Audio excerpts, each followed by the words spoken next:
So, dear Sangha, when we come to Plum Village, we know that our principal practice is the practice of mindfulness.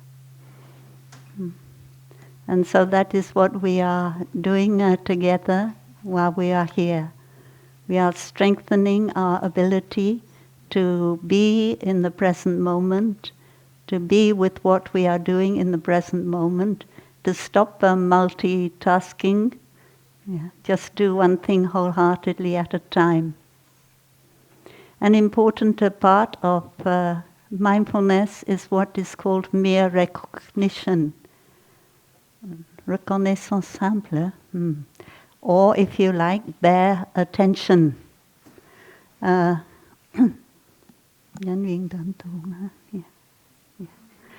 that is a very important part of mindfulness.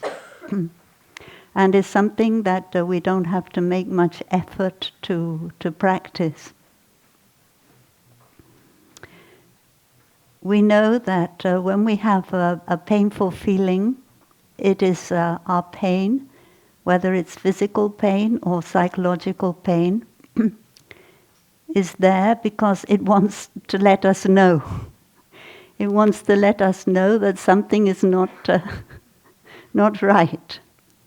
So that if, when some painful feeling begins to arise, we try and cover it up. We do something like turn on the television or take out a book or go to the refrigerator. It means that we are not recognizing our pain, and therefore our pain is going to keep asking to be recognized. It is like you put it down in the cellar, you close the hatch, and it's banging on the hatch to come out, but you doing something else. You are watching the television or reading a book or using your smartphone. It's not very smart, but not very smart thing to do. So the thing is that mere recognition is wonderful. It does not try to change anything. It doesn't say, oh, I have a pain, so I need to change. I need to change it. I need to change it into no pain. No.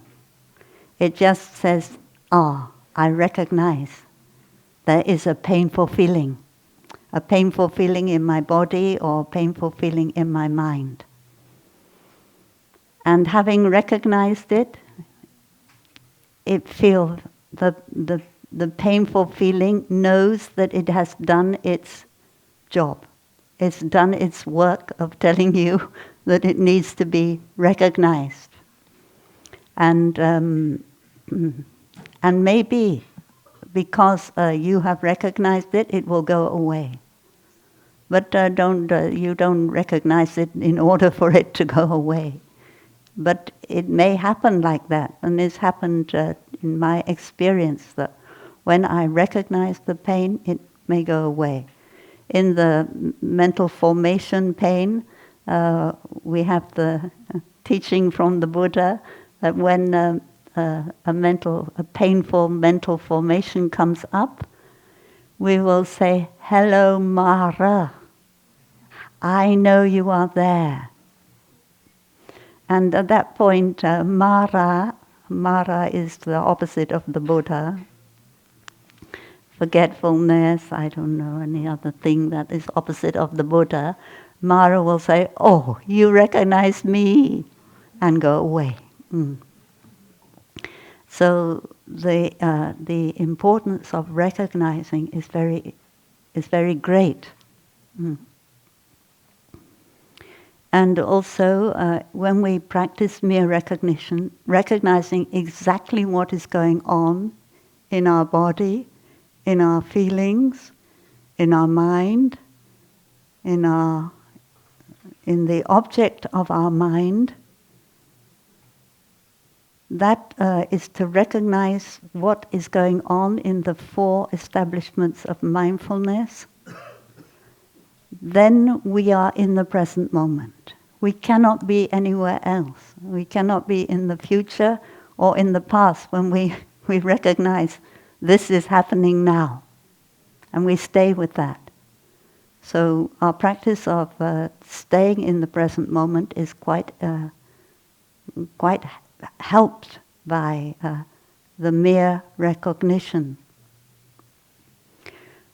So another thing that mere recognition can help is when we hear something or we see something that is not, we don't like it, but with mere recognition we just hear, we just see. Say someone invites a bell, and it's Jack, what is Jack in English? The sound of the bell is very too loud, too sharp. It's not pleasant. But we don't judge it. We just say, that is the sound of the bell, and we just stay with that. We don't do anything about it. We don't try and change it.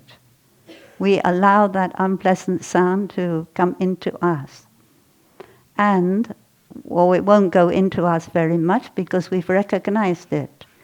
And also, if somebody says something that normally you will not find very pleasant, but when you hear those words, you just recognize, that is a sound coming into my ears.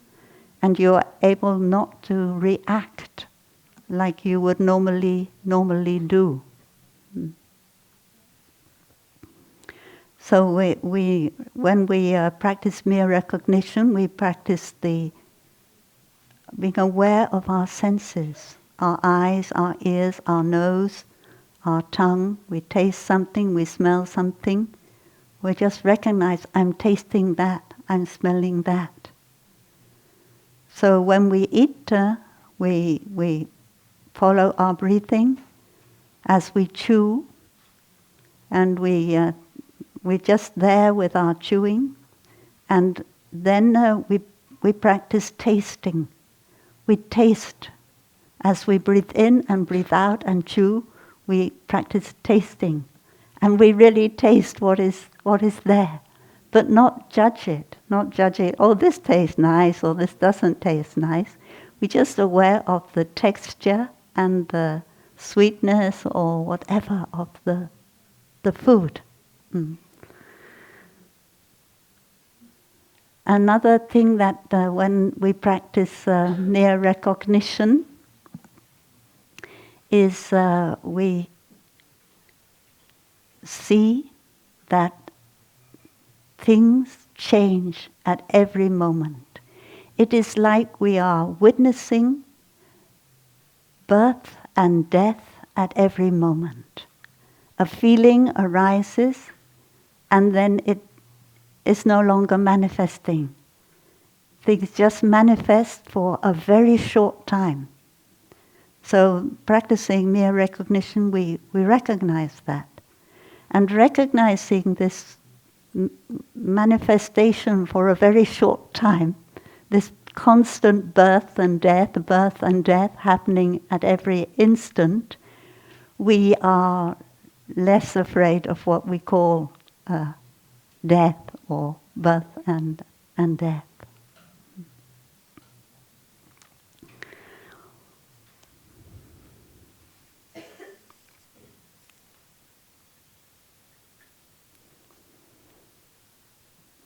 And now we will listen to the sound of the bell. We just recognize, no judgment. That is the most important thing about mere recognition, that it does not judge. If something is unpleasant, it allows it to be unpleasant without judging. That this is bad, or I don't want this, or I dislike this. So it's the same when things come up in your mind, like your anger or your irritation. You don't judge it. You don't say, this anger is bad. You just recognize, this is anger, this is irritation.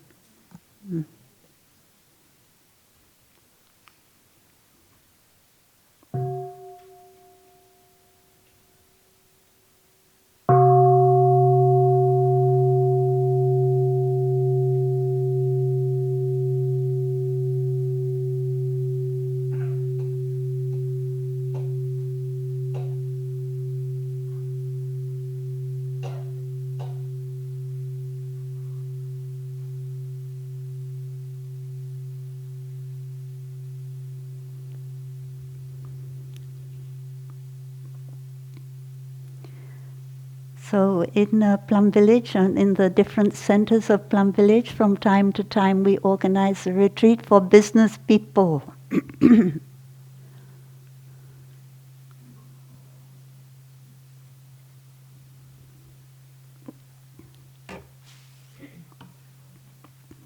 So the Buddha also gave teachings for what you could call in those time business people. And sometimes we ask ourselves, how can we help business people not destroy, not destroy the environment?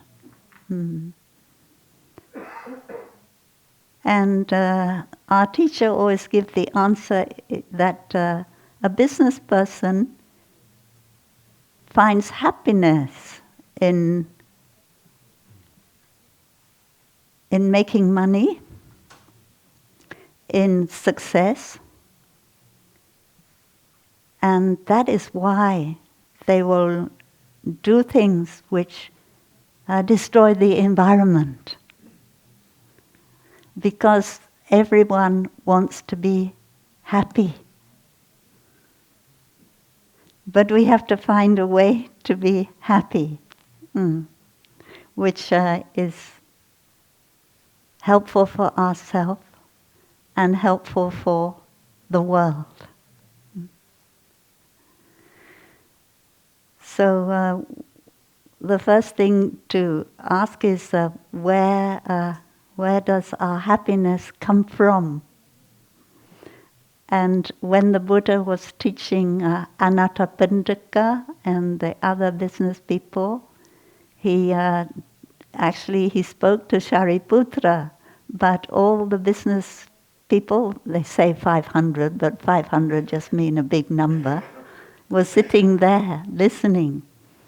And the Buddha says, Shariputra, if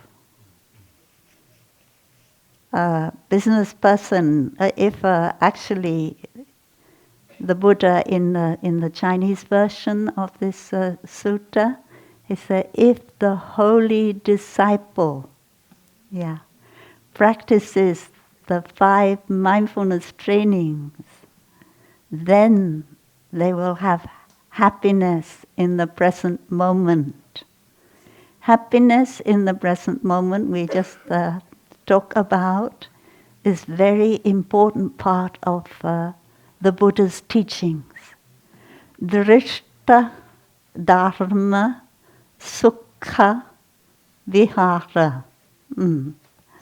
Drishta means what you can see right now in the present moment. And Dharma is the object that you can see in the present moment. What is happening, what is evolving in the present moment. Drishta Dharma. Sukha. Sukha means happy. And Vihara means dwell, a dwelling place. There is a dwelling place of happiness when you are in touch with the present moment.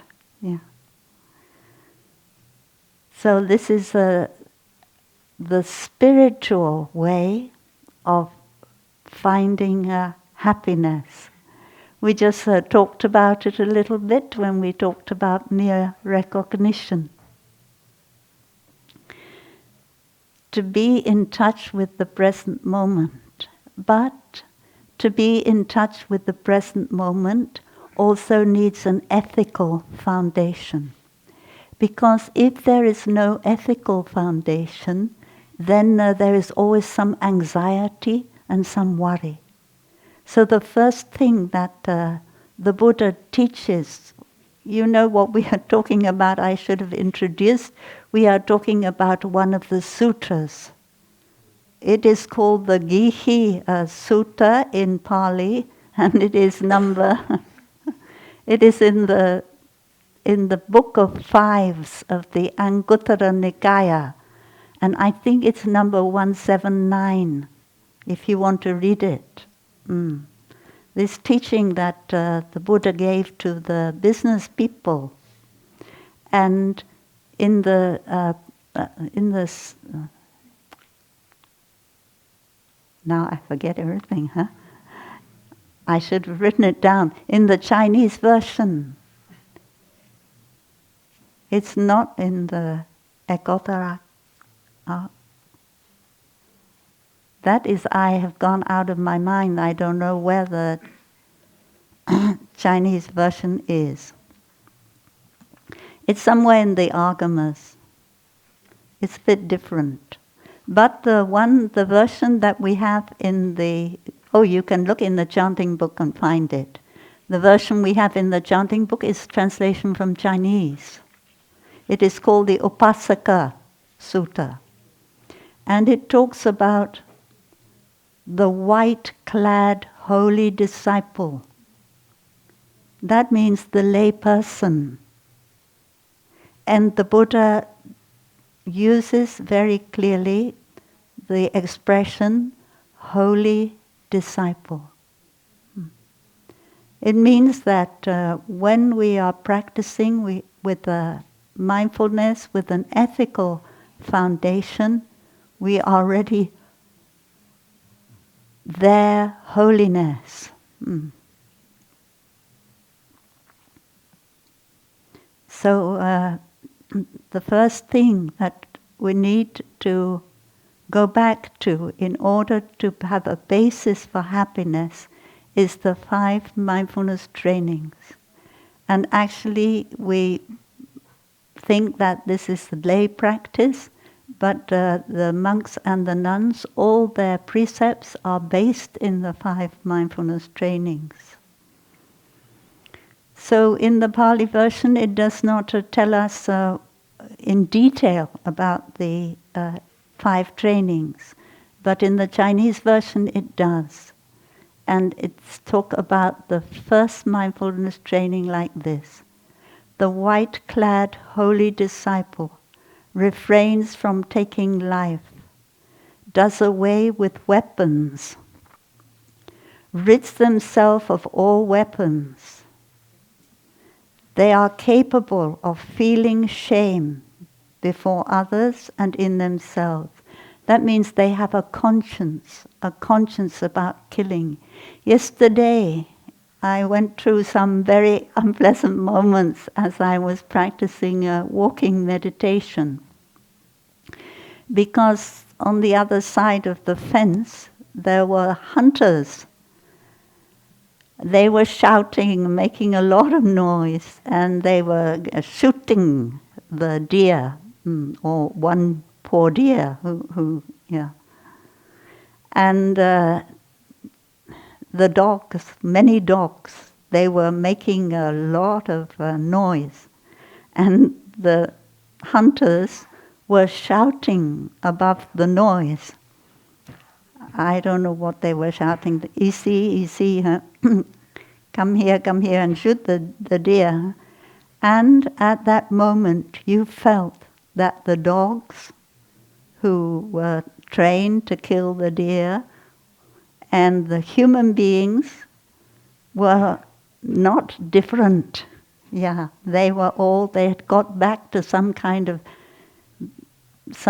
of basic animal instinct of killing your prey. Actually, animals, I don't want to be unkind to them. They just kill what they need to eat.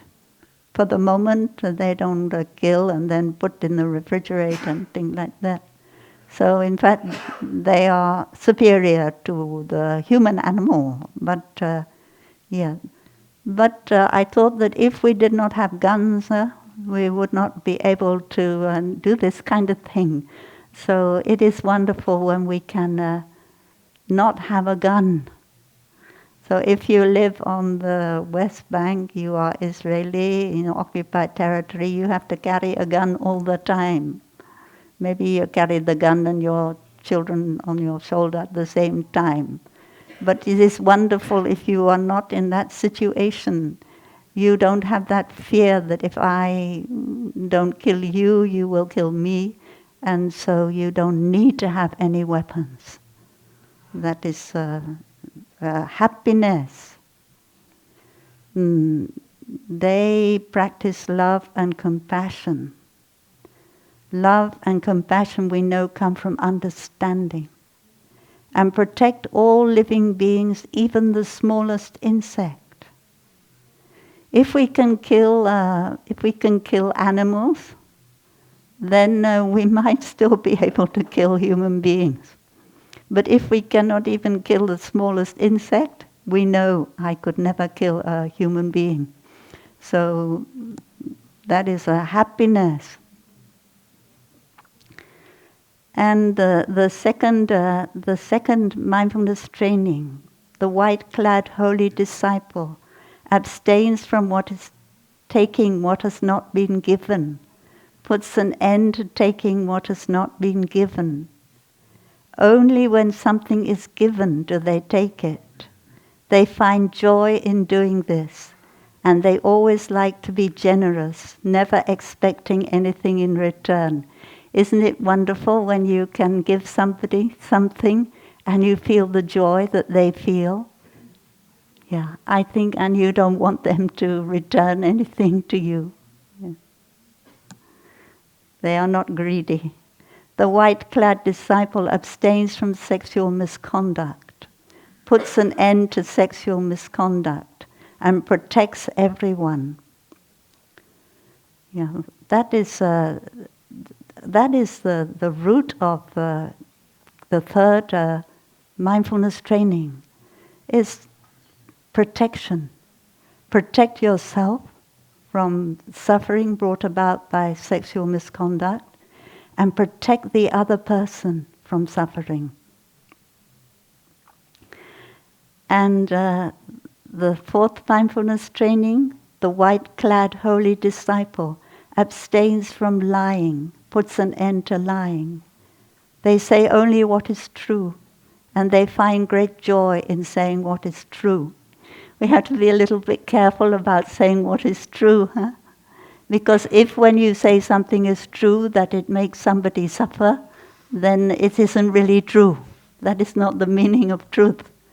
Truth is when you say something that gives somebody confidence in themselves and brings you joy and brings the other person joy. So sometimes you see some things and you feel, oh, that's the truth. But if you say it, it will cause harm. So you don't say it. So, and the white-clad holy disciple abstains from drinking alcohol because alcohol confuses the mind. You only have to take a very small amount of alcohol and it immediately goes to your brain. And immediately there's a change in your brain. So this can be very confused, take the clarity from your brain. So now I talked too long about this and I want to go on to the 4 because I have some people who will sing and they have to go out and cook. So I need to ask them to come up and sing. Please, dear, we listen to the sound of the bell so we can follow our breathing.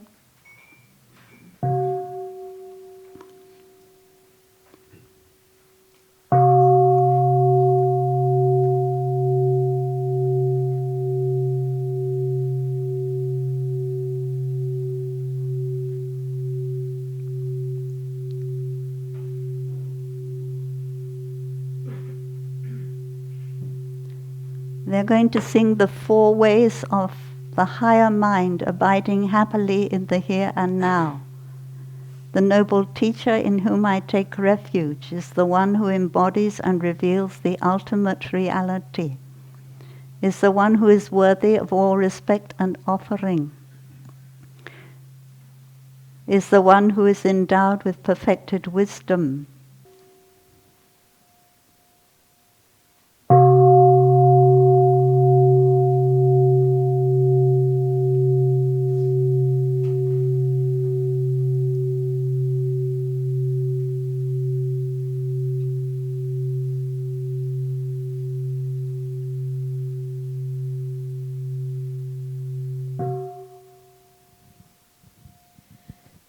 The noble teacher in whom I take refuge is the one who embodies and reveals the ultimate reality, is the one who is worthy of all respect and offerings, is the one who is endowed with perfected wisdom, is the one who is endowed with right understanding and compassionate action, is the one who happily crossed to the shore of freedom, is the one who looked deeply to know the world well, is the highest charity training humankind,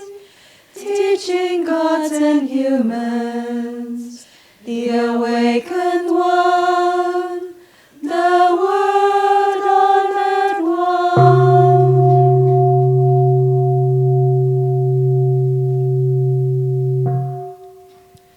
The teaching given by my noble teacher is the path I undertake, the teaching well proclaimed, is the teaching that can be realized right here and right now, is the teaching that is immediately useful and effective, is the teaching inviting all to come and see directly, is the teaching that is leading to the good, the true, the beautiful, extinguishing the fire of afflictions. It is a teaching for all sensible people to realize for themselves.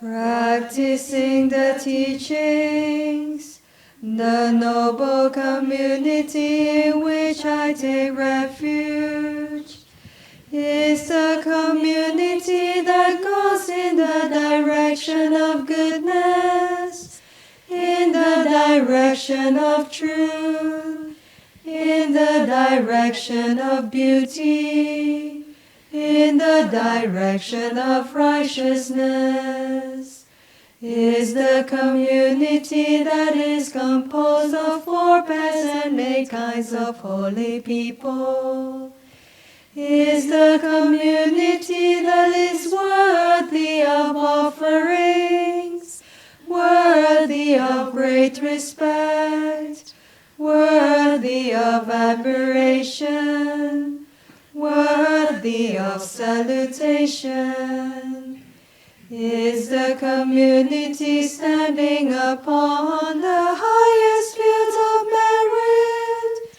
in all of the world.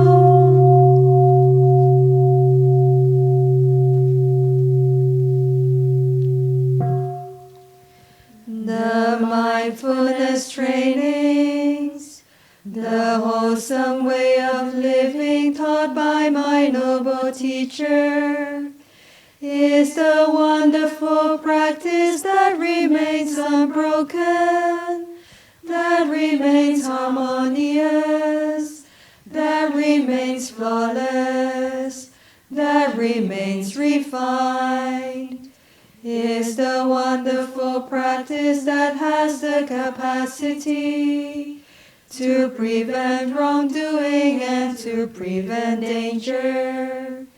Is the wonderful practice that has the capacity to protect self and others and to reveal beauty. Is the wonderful practice that is leading to concentration, leading to peacefulness, leading to insight, leading to non-fear. Is the wonderful practice that shows us the way to total emancipation and long-lasting happiness.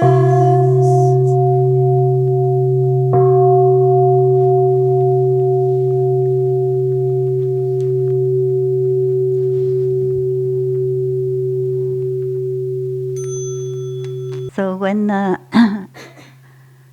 when Anathapindika, one of those businessmen, was lying on his deathbed in a great deal of pain,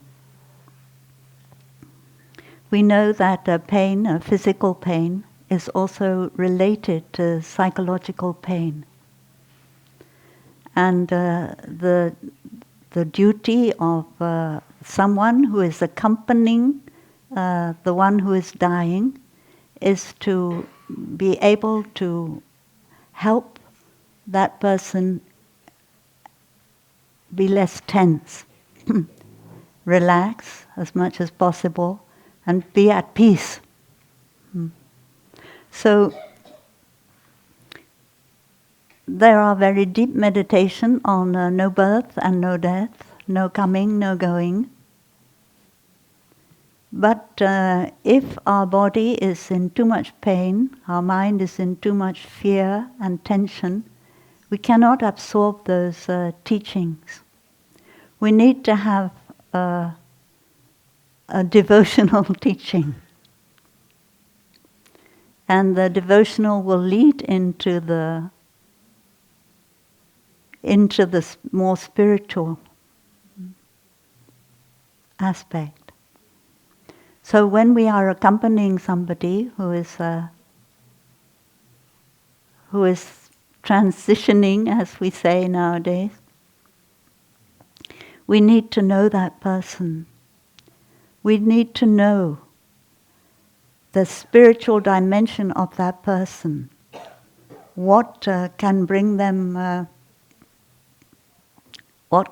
happiness? What can bring them peace? What can reassure them that their life hasn't been a waste of time?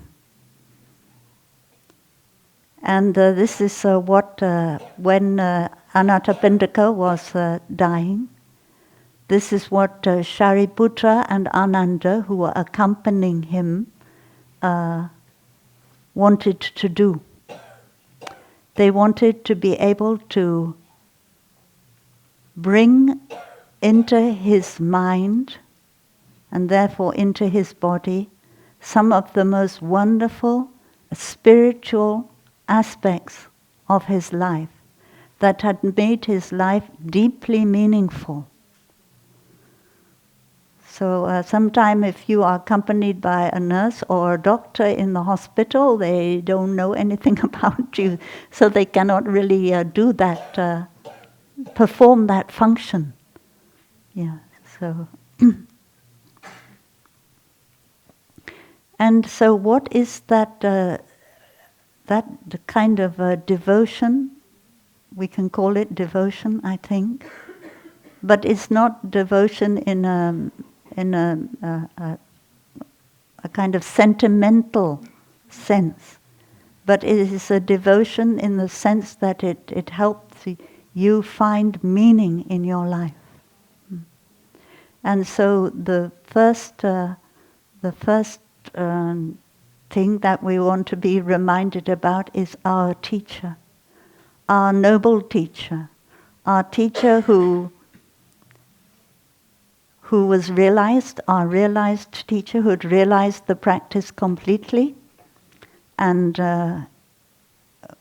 we need a description of that teacher to remind us of that teacher reminds us of how life can be meaningful.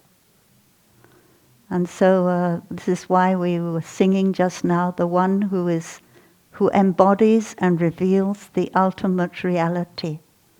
Maybe there are not many people in our life that we have met who embody and reveal the ultimate reality, but our teacher did that for us. And so when we hear that, when we hear those words, we immediately, our body begin to relax. The one who happily crossed to the shore of freedom, the one who looked deeply to know the world well, the one who trains and teaches gods and humans.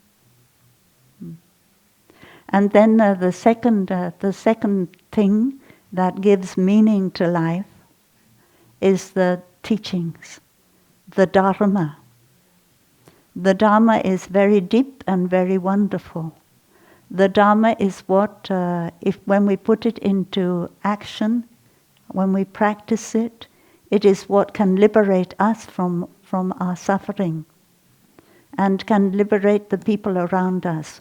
When we lead retreats in Plum Village, in our centers, and maybe in other places you also lead retreats, you feel a lot of happiness when you see how the retreatants, they come, they look very sad, they look lost, and then after a retreat of 3 or 4 days, they start to change completely.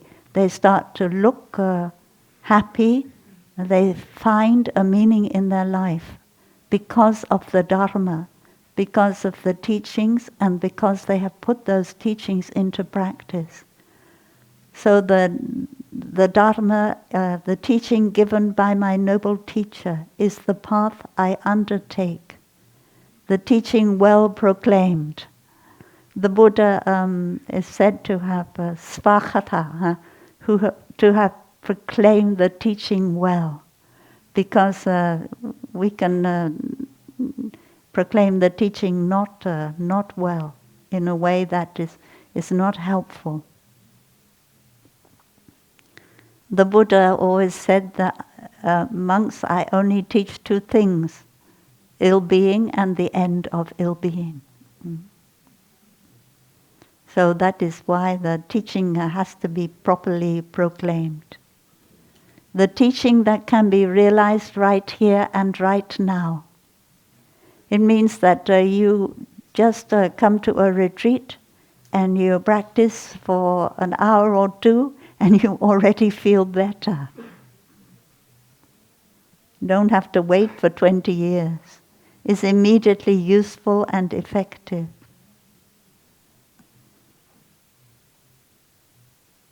The teaching that extinguishes the fire of afflictions. And is a teaching that we have to realize for ourselves. We cannot, the Buddhas do not wash away our afflictions with water, nor do they remove our suffering with their hands. Beings are liberated by the teachings of truth, the way things are. It is a teaching for all sensible people to realize for themselves. When we hear the teachings, we have to put them into practice. We can't expect some grace or favor to practice the teachings for us. And when we practice them for ourselves, we are liberated. And then the next thing that the Shariputra reminded Anathapindika to make Anathapindika feel happy was the Sangha. Anathapindika was the donor, but you don't have to be a donor to feel happy when you think about the Sangha. The Sangha is our our place of refuge. Just sitting here and looking at everybody, the multifold Sangha, it already brings me a lot of happiness. And if when on my deathbed I am in pain and I need someone to and nobody is there to, maybe we say nobody is there to help me, then I just have to remember the Sangha, and I will already feel relief. The Sangha is not perfect, but there would be no point in having a Sangha if it was perfect. We'd all be enlightened already, yeah. It is just because it is not perfect, but that it is doing what it is doing, that is, it is going in the direction of goodness, in the direction of truth, the direction of beauty, the direction of righteousness. Because it's going in that direction, it is enough already. And then the fourth recollection is about the mindfulness trainings, the wholesome way of living taught by my noble teacher. Sometime when I read the Psalms are part of the Bible, huh? I don't know what is it, the ka, yeah. That is, then I am Psalms, huh? Yeah. That is a part of the Bible. And when we were children, we have to chant the Psalms every day, some of them. But I remember because there is something like the fourth recollection in the Psalms, when it talks about the statutes or the commandments or given by God. In that case, this God is not the Buddha. Yeah. But it say in the Psalm that these statutes, these ordinances given by God, they are more desirable than gold, even the finest gold. They are sweeter than honey from the honeycomb. I don't know if some of you remember that. Yeah. But it means that we need the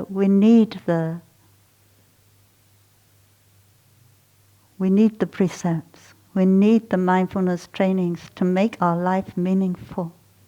Without an ethical basis, our life has no meaning. And so in another part in the Psalms it says, teach me, oh God, doesn't use the word God, the way of thy statutes, and I will keep it unto the end. Give me understanding, and I will keep thy law. I will keep it with my whole heart, something like that. It means that when we practice the mindfulness trainings, it must be based on understanding. If we just practice the mindfulness trainings as an outer form, it doesn't help. But if we understand, aware of the suffering brought about by whatever I do, I am determined to do differently. Yeah. So that means that because of awareness, because of understanding, that is why I practice the mindfulness trainings.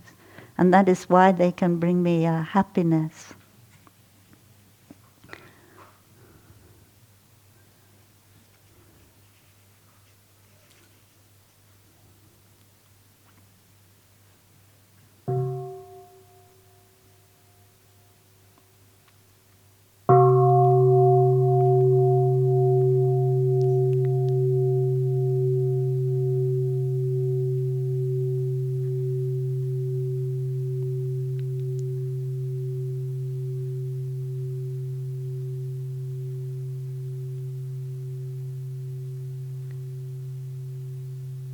So in the teaching of the Upasaka Sutta, the Gihi Sutta, White-clad Disciples Sutta, that time Anathapindika was in very good health. The teaching of being in touch with the Buddha, the Dharma, the Sangha, and the mindfulness trainings was something that was taught in the Upasaka Sutta. So it's something that Anathapindika was quite familiar with. But all the same, when he was on his deathbed, he needed Shariputra and Ananda to be there to remind him of that, because the pain was very great, and he could not remember on his own. Yeah. But once reminded, because in the store consciousness, those teachings were already very strong, he was able to practice them.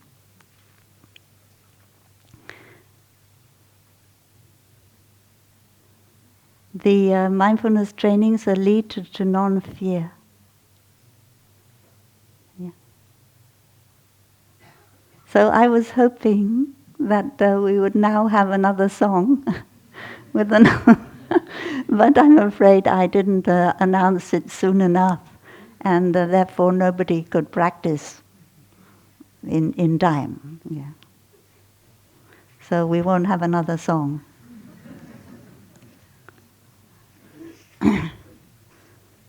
But now we come to, because as I said that this kind of devotion that is really based on our practice, we as human beings, I think we all need some kind of devotion, some kind of awe. Even if it is nothing to do with Buddhism, it may just be a kind of awe for the beauty of the cosmos.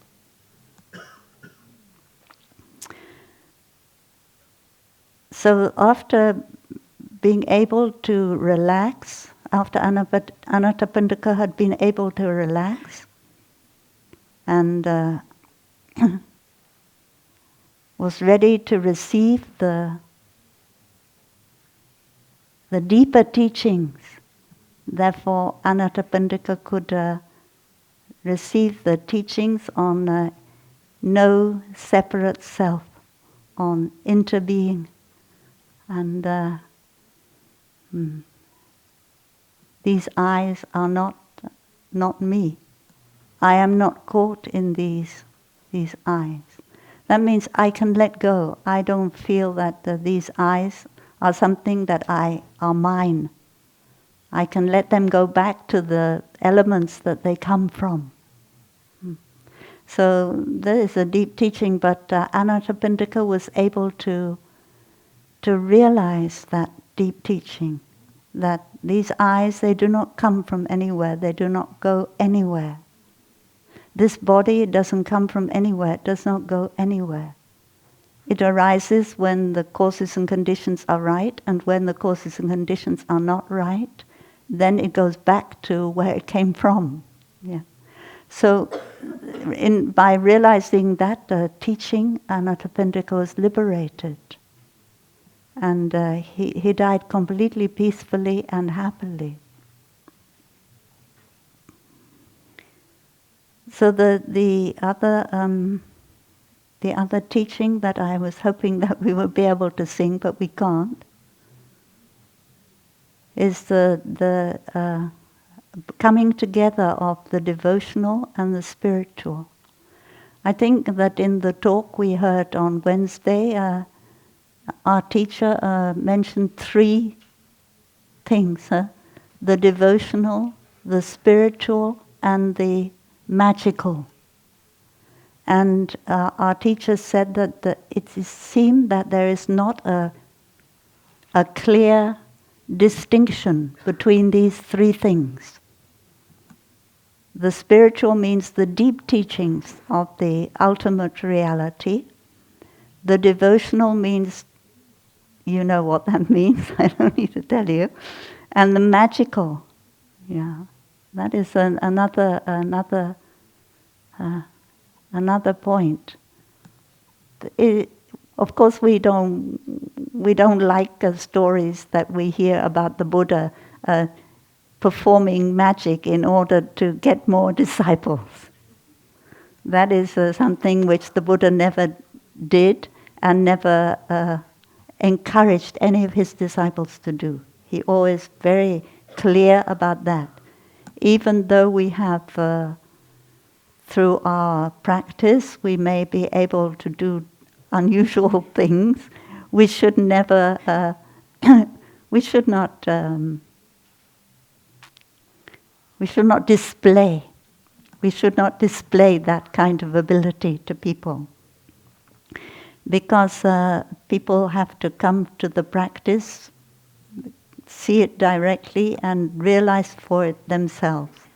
And if you have certain powers and you display them, then other people you display them to will think, oh, well, you can do that because you're Buddha. But we could never do that. But the point about the Buddha's teachings is that everyone has the capacity to be Buddha, to be awakened. So we have to discard certain things that we see in the suttas, or in the Vinaya, sometimes like saying that in order to be able to get the Kashyapa brothers as disciples, the Buddha had to perform miracles.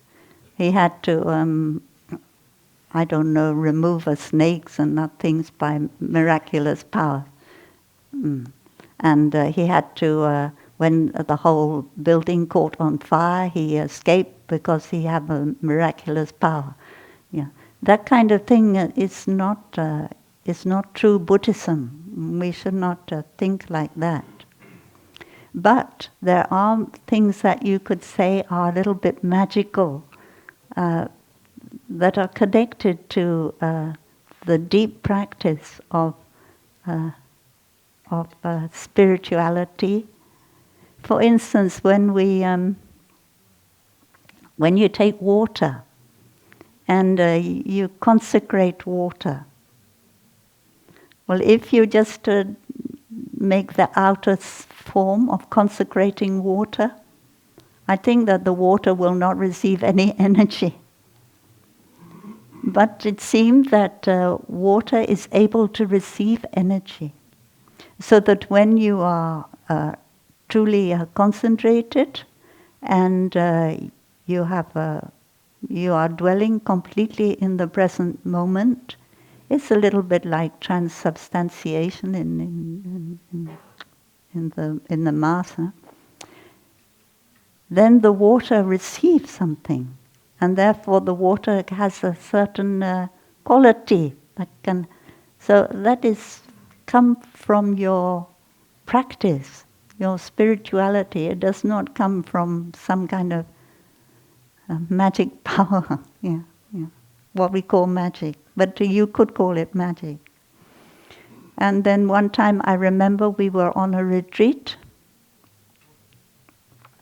and big retreat, and that day our teacher led the walking meditation, and the walking meditation went on very long, I think 2 hours or something like that. So I look at my watch and I think, oh, we won't be back in time for lunch. So it just went on, so we follow our teacher. And it's true, we didn't get back in time for lunch because we had to get on the bus and go somewhere else at that time. And then we heard that they had cooked something, they had picked some vegetable on the mountains, and they had picked the wrong vegetable. So it was very poisonous. And if we had got back on time, we would have, well, we'd ended up in the hospital. But so we didn't. But that time I thought, oh, this is some kind of magic. But I don't think that our teacher had that idea. I think our teacher just had some very deep intuition that today we need a very long walking meditation. I never asked our teacher why, but I think if I had asked, he would have said that. Or I just felt we need a very long walking meditation that day. So sometimes it's a little bit difficult to draw a line between what is magical and what is spiritual, devotional. But all the same, if we use the criteria that it must be based on mindfulness, concentration, and insight or wisdom, we know that this can be devotional, it can be magical, and it can be spiritual. So I wanted to talk about maybe we should have a sound of the bell before we go further.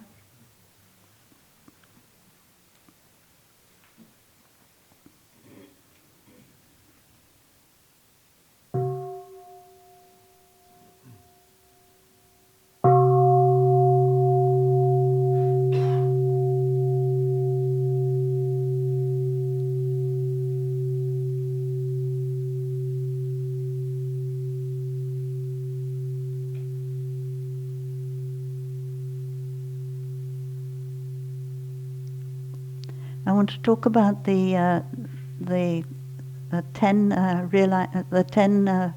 aspirations of Samantabhadra Bodhisattva.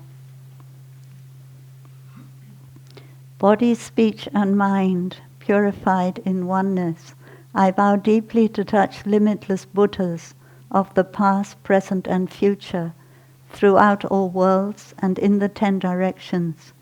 This is from a Mahayana Sutra. It is the Huangyin, the Avatamsaka garland of flowers sutra. This sutra is about the all in the one and the one in the all. It's a teaching that the Buddha gave, but it got lost somehow in the school's Buddhism, and it was rekindled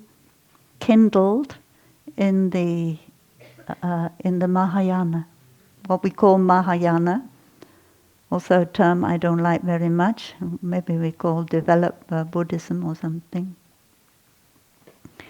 So this is a practice of which can begin in devotion, but which go deep into the spiritual realization. It is like that when we we practice touching the earth. Touching the earth can be an outer form.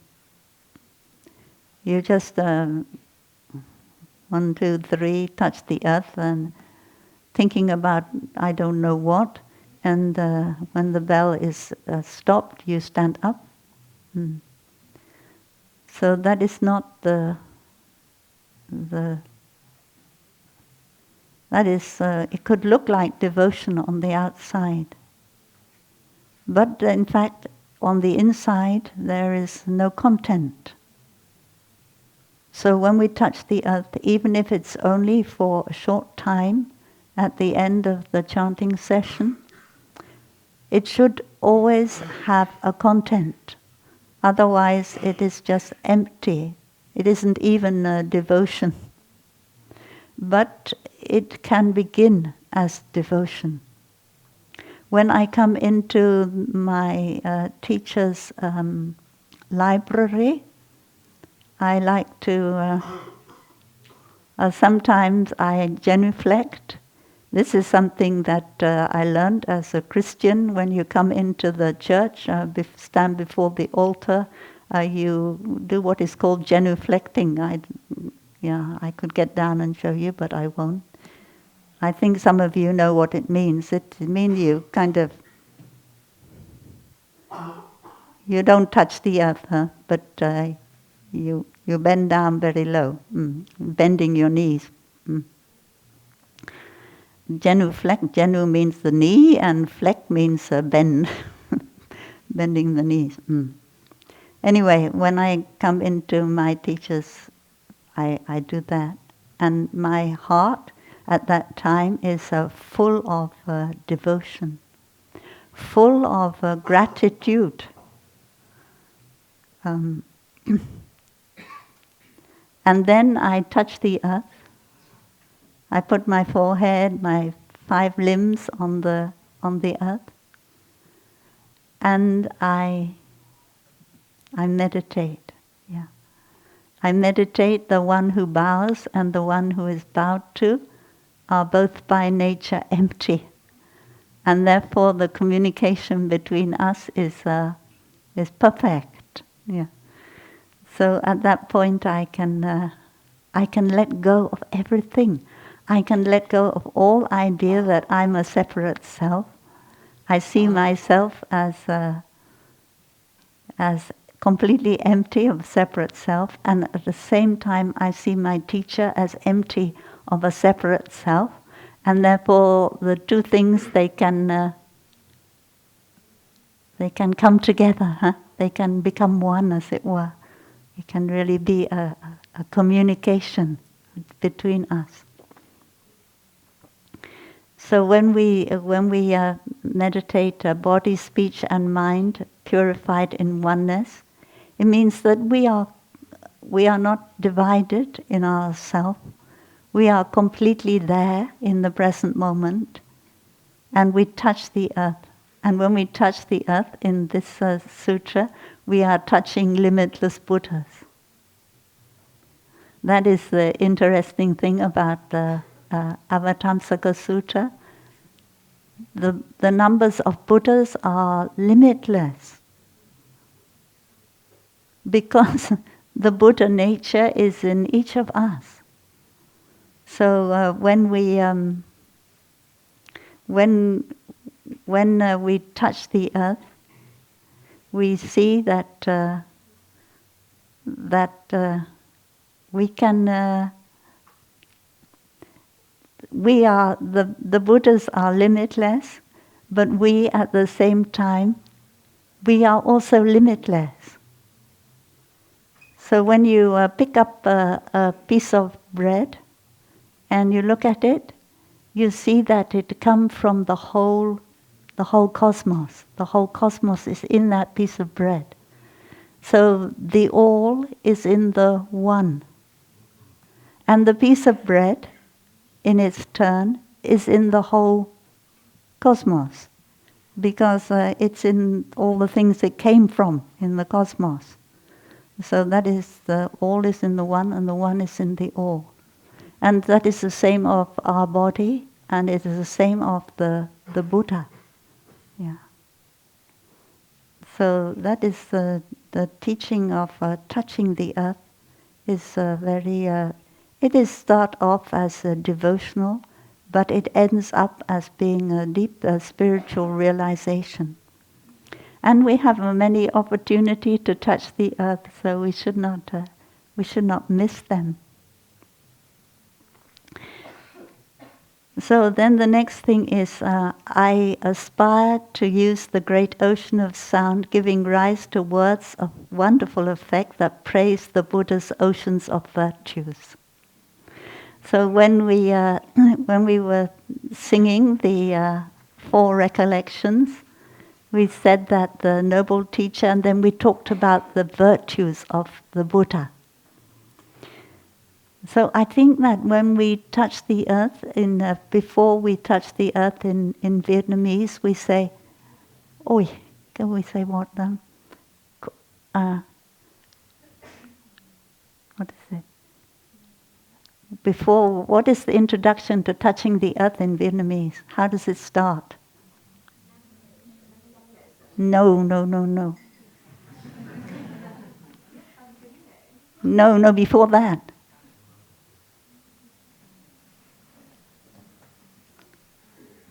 Oh, what is it in Vietnamese? Now I forget everything. No, that is the English one. We don't say that in Vietnamese. Sến nở cái gì? Bụt hi, no, không phải. I can't remember. Anyway, somewhere in that verse, yeah. Đúng rồi, đúng rồi. Yeah, tốt như Hoa sen, rạng ngời như bắt đầu. Xin khuyên về đường đạo, bạch thầy của năng thiền. Cái gì nữa?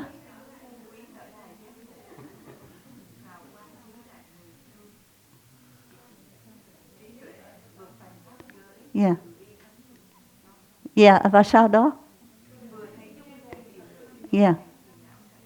Yeah. Cái gì? Công đức? Yeah, đúng rồi. When I come back and I praise the công đức, the virtues of the Buddha, cái gì? Say ra nữa. I am diligent in realizing the way of the practice. Yeah, something like that. So by praising the virtues of the Buddha, I actually nurture those virtues in myself. That is the idea. So why do we praise the Buddha? It's not just praise something up there. We praise the Buddha in order to nourish the very virtues that we also have. If we see that the Buddha has powers that we don't have, we have obstacles in our practice. We have to see that the things I'm praising in the Buddha, they are part of me also.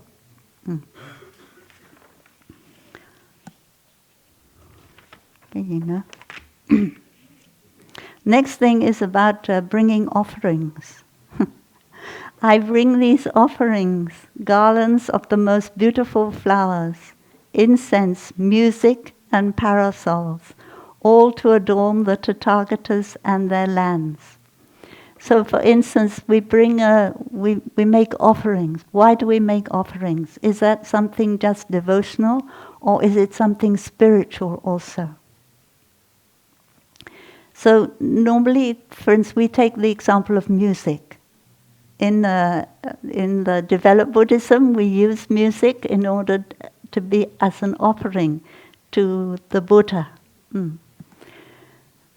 So when we play a piece of music or we perform something musical, we can have motivation. Our motivation is that we want to be famous, we want to be praised, we want to make some money. I don't know, that could be our motivation. But when we offer music to the Buddha, it means that we have dropped, what it should mean anyway, is we have dropped all ideas of wanting to be praised, wanting to be famous, wanting to make money. Yeah, wanting to impress people. The reason we are doing it is because of our highest spiritual aspiration, which is represented by the Buddha. So playing music in that way has nothing to do with our self in a way. It is to do with our deepest aspiration, and I offer this music as my deepest aspiration, to my deepest aspiration. So that is the point of making offerings.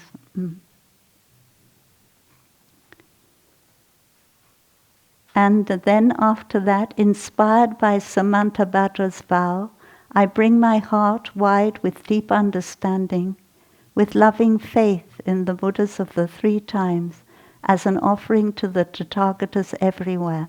So first of all, we offer music, we offer all kinds of things, fragrant flowers, food, and other things, sitting mats. We offer those things first, but finally, what is it that we offer? We offer our heart wide with deep understanding. Yeah.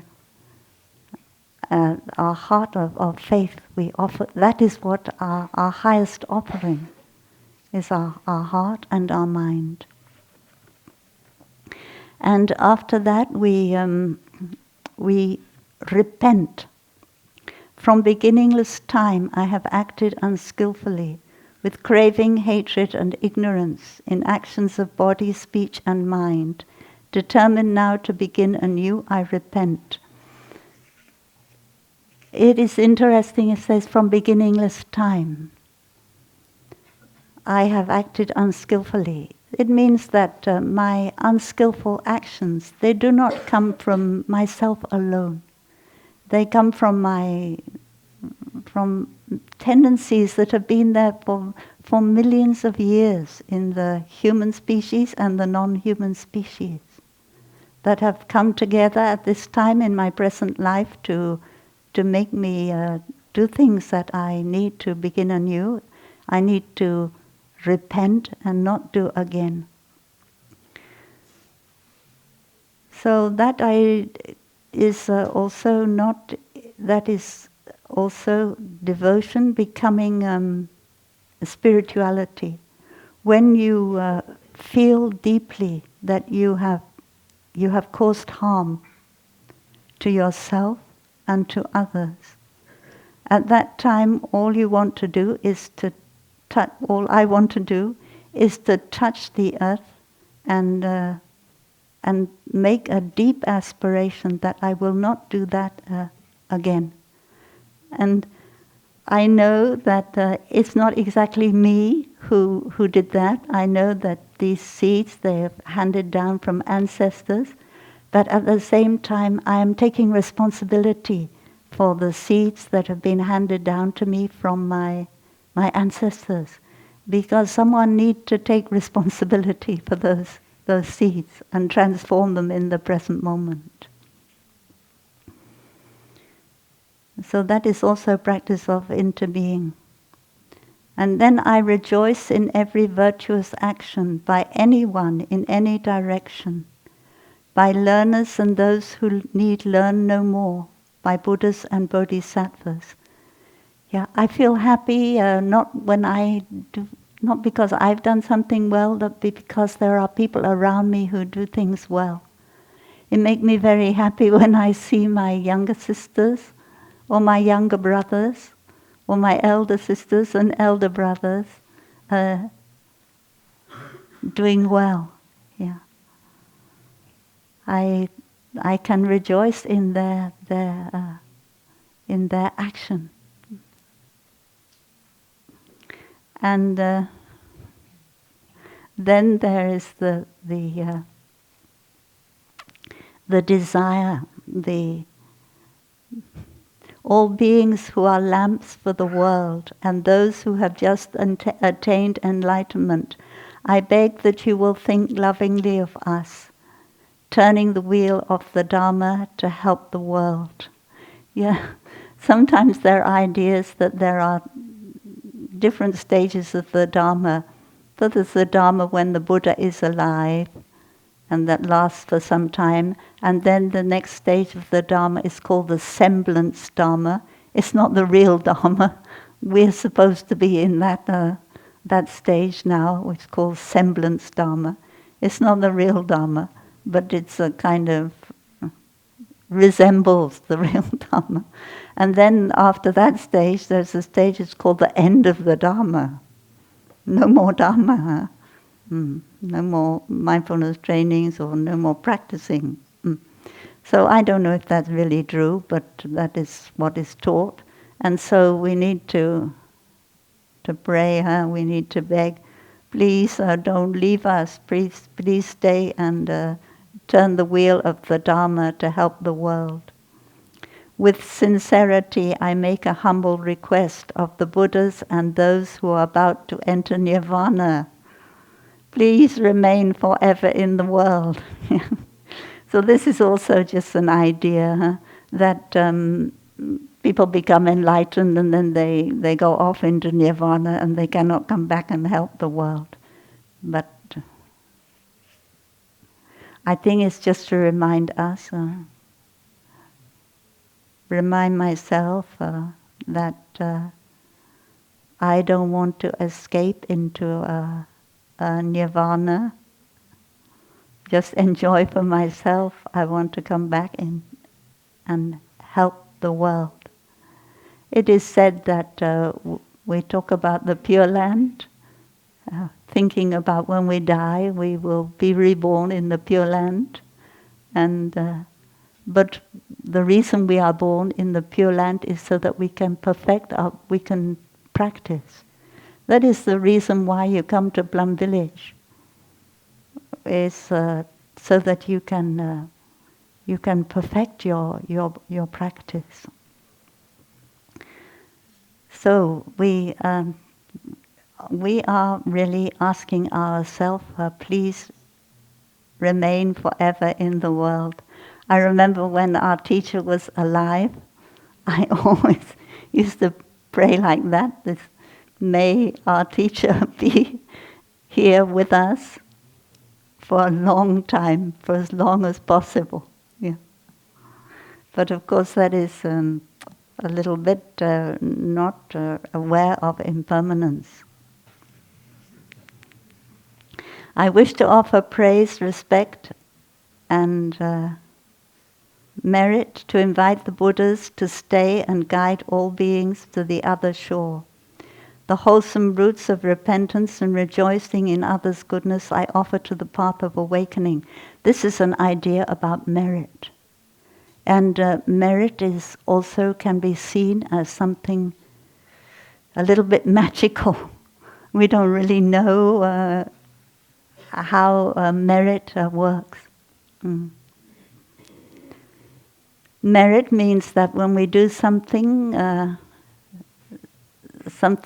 wholesome, something that is beneficial for the world, somehow there is an energy going with that, and that energy will continue. And in Buddhism, we can transfer that energy.